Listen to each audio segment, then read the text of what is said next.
Browns suffer a crushing loss to the Broncos, 41-32 on Monday Night Football. And the good news is Jerry Jeudy is awesome.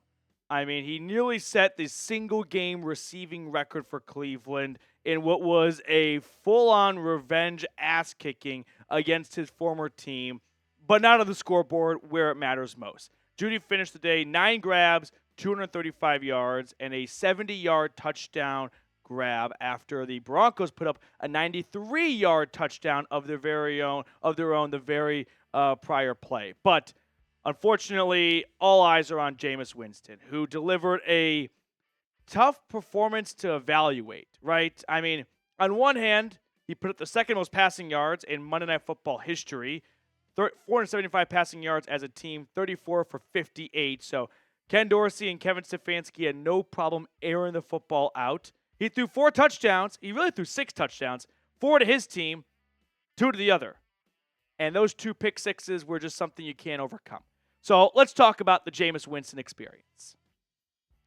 I'm not going to panic after this game. This is a Jameis Winston stat line. Take what you get here. 500 yards, 4 touchdowns. You don't get those numbers without some interceptions too, right? That's just the price of doing business if you're going to be aggressive and push the ball down the field like Jameis does, all right?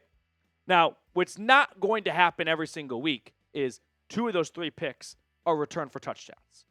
Those are rarities. They are not going to be patterns. It's not going to be a frequent thing with him. It's unfortunate that they happened both in the same game and in a close game where the second one was really a backbreaker. You are approaching midfield. A field goal would win the game or take the lead for you. And ultimately, 29 for Denver. Jaquan McMillan makes a great play on a poorly thrown ball from Jameis, and he does the rest after that. So, welcome aboard the Jameis experience. I mean, there are going to be highs and there are going to be lows, but ultimately, through 5 starts now, he's 2-3. I'm not going to hop off the Jameis band or anything like that. You stick with him for the rest of the season, and that's exactly what you do because then you have a much bigger body of work to give you an evaluation. But every single game that passes, I walk away thinking, they can't go back to Deshaun Watson. Sure, Watson might not have thrown 3 interceptions, 2 of which returned for touchdowns, but he definitely wasn't going to throw for nearly 500 yards and 4 touchdowns.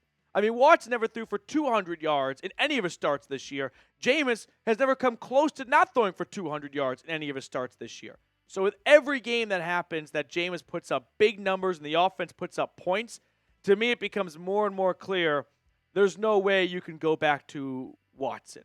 They did it last year. They're hoping the fan base wouldn't create too much of a fuss about letting Flacco leave because they replaced him with the most likable backup in NFL, which is Jameis, and now there's no way they can try and pull a fast one on this fan base twice. So unless Jameis were to fall off a cliff over the next 5 weeks, I think he's coming back to be this team's starting quarterback next year.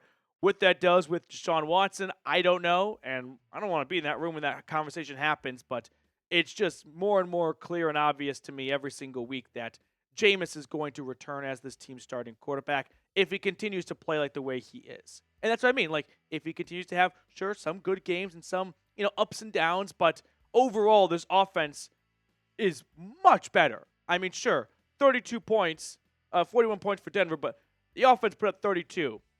They were not winning this game with Deshaun Watson. That much I can tell you for sure. So, Jameis, it's the Jameis experience. You take the highs with the lows, but I feel like 2 pick sixes are rarities, and that's not something we should count on happening every single week. And it's a little bit of just bad luck, I'd say, right? It's a little bit bad luck that the second one happens, and Elijah Moore's out of bounds on the ground, so we can't tap on McMillan to down him, right? Or Nick Bonito just jumping in front of the pass, and there being no one to catch up to him. Like, those aren't going to be consistent things every single week. So I'm not going to panic too much from Jameis.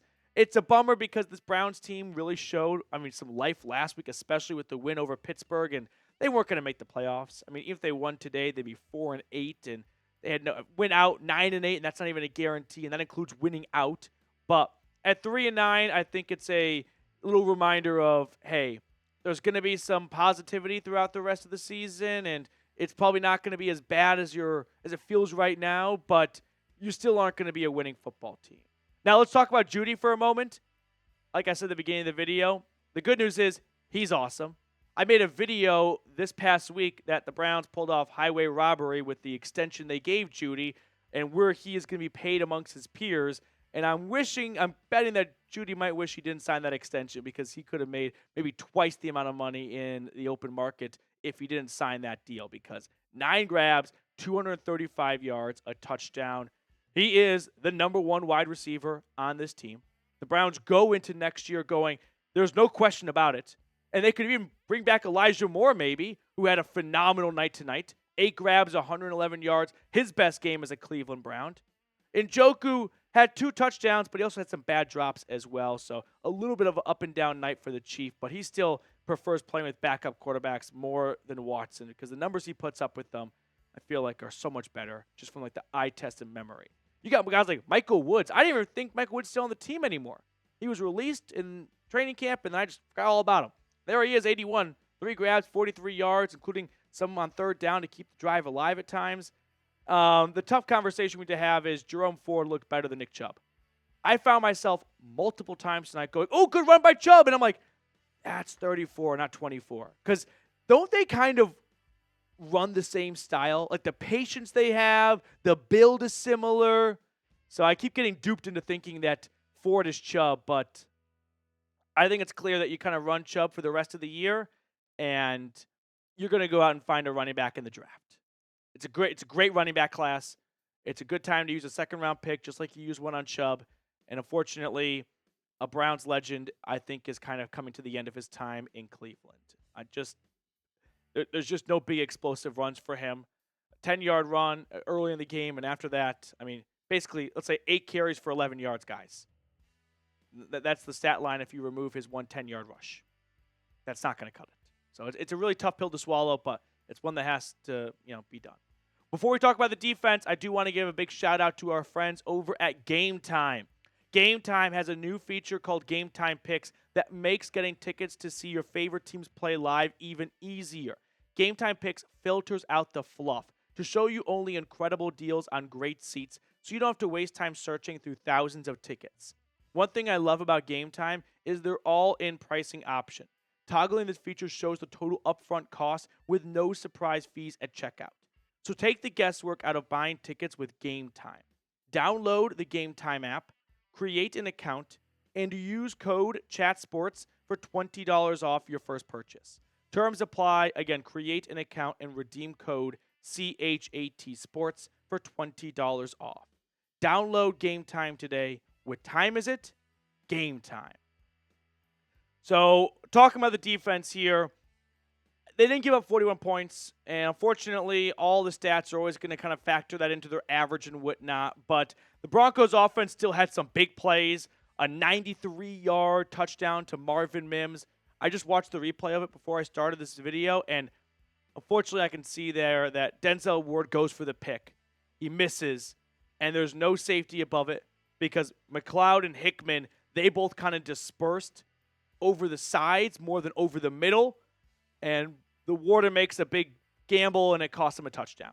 Now, Denzel still had a great game. He basically had 2 interceptions in my eyes, like almost had 3 if he caught the one that Mims caught. But he forced the pass breakup, which Newsome picked off, and then he kind of just fields a punt on a deep throw from Bo Nix, but it does give him his second interception of the season, which means his streak of 2+ interceptions every single year of his career continues. But Denver's offense was not flying at their usual altitude, I'd say, for the last couple of weeks. Like Nix, who has been the best rookie quarterback this year, in my opinion, kind of got grounded a little bit. I mean, I know 294 yards, 1 touchdown. Like, it's not a bad stat line by any means. Don't get me wrong. But, 93 of those 294 yards came on 1 play. So it's kind of like last year where the Browns defense gave up some big explosive plays at times. But if you remove some of those big explosive plays, there were a lot of 3-and-outs by this Denver offense. And for a stretch there, it really looked like the Browns were going to run away with it, but take the lead up until the pick 6 before the end of the half to go down 21-10. And then they respond with a touchdown drive, 21-17. And then at the end, they've got a chance to kick a field goal to win and another pick 6. So I don't think Cleveland's defense brought their A-plus game today, but they did enough. I mean, they gave up, 27 points, removed the 2 pick sixes, and I'd say for playing against a 7-5 team on the road, 27 points, it should be not just enough, not enough to win always, but it should get you in striking distance. And it would have. But unfortunately, Jameis threw every single touchdown pass today except for one, and 2 of them went for the other team. So the ground game also for the Broncos was better than usual, which is not a good thing for the opposing defense when the other side is really bad at something, which Denver has been at running the football. And then Jaleel McLaughlin, which, if you're wondering where you know that name from, he's the all-time NCAA leading rusher, went to Youngstown State. So, from that neck of the woods, he had 14 carries, 84 yards, and a long of 18. But outside of that, they didn't really get a whole lot going on the ground. Overall, this is a 3-9 team that I think if Jameis started every single game this year, it would probably be about a 8-9 team. Like, I know that's going to be the number one question after the way he has played, Winston, the last couple of weeks. If they had started him earlier, what would the record be? Let's also remember how injured the offensive line was earlier, how bad it was, all the pre-snap penalties, all the drops. Like, I don't think that just magically changes because Jameis is starting in September instead of in November and December. But this is a team that's, I think, going to win probably 2 more games. I do think they are, competitive enough, and they're not quitting on Stefanski. They could have laid an egg, on Monday Night Football on the road against a playoff team like Denver, but they didn't. They brought him down to the wire, and I don't think the score completely reflects how close this game felt and was for much of it, which it was a really entertaining game. We have to agree on that. Before I sign off, make sure to subscribe to the channel if you're looking for a go-to Cleveland Browns YouTube channel. Hit that sub button down below. I really appreciate, by the way, everyone that tuned in to our watch party. I know it was kind of a unusual setup and a little bit more unique than our other watch parties, but I really appreciate your understanding. So make sure to subscribe. Follow us on IG, by the way, Browns Report IG, and I'll hang out with you guys throughout the week.